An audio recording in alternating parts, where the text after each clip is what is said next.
नमस्कार प्रेक्षक, ठरलं तर मगच्या सेटवर प्रमुख भूमिका निभावणाऱ्या पूर्णा आजीचा सध्या भूमिकेची चर्चा चालू आहे। नुकताच लोकप्रिय सिरियलमधून एक्झिट घेतलेली आजी नक्कीच ठरलं तर मगमध्ये येणार का, या मालिकेचा आता प्रवास चालू आहे। ठरलं तर मगमध्ये मालिकेतल्या पूर्णा आजीच्या भूमिकेसाठी वेगवेगळ्या नावांची चर्चा सुरू झाली आहे। अशातच आणखी एक नवीन अभिनेत्रीचे नाव समोर आले आहे।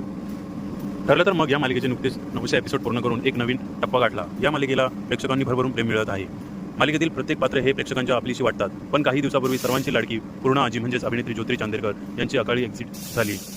त्यांनी या जगाचा निरोप घेतला। त्यामुळे 16 तारखेला ज्योती चांदेकर यांचे निधन झाले आणि तेव्हापासून आतापर्यंत या मालिकेत अजून तरी पूर्णा आजीचे पात्र दाखवले नाही। याबाबत मालिकेच्या निर्मात्या अभिनेत्री सुचित्रा बांदेकर यांनी सांगितले की आम्हाला अजूनही त्या दुःखातून बाहेर पडलेलो नाही, पण मालिकेची गरज, यामुळे पूर्णा आजी या भूमिकेसाठी नवीन पात्र शोधावेच लागणार। तरी सध्या तरी आम्ही यावर कोणताच विचार केला नाही। सोशल मीडियावर पूर्णा आजी यांच्या भूमिकेसाठी रिप्लेसमेंट म्हणून अनेक वेगवेगळ्या नावे समोर आली।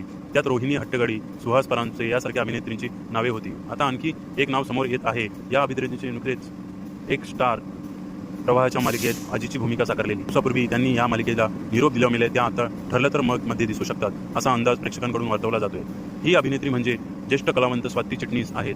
त्या शेवटच्या स्टार प्रवाहावरील तू ही रे माझा मितवा या मालिकेतून अर्णवच्या आजीच्या भूमिकेत दिसल्या होत्या। मात्र नुकतीच त्यांनी ही मालिका सोडल्याचे समोर आले।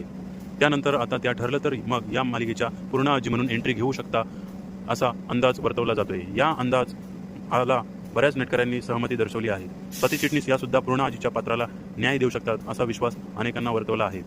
आता पाहायला मिळेल की नक्कीच पूर्णा आजीच्या भूमिकात यांची एंट्री होणार का, आणि पाहायला विसरू नका ठरलं तर मग, आणि आपल्या चॅनलला लाईक, सबस्क्राईब आणि शेअर करायला नक्की विसरू नका। धन्यवाद।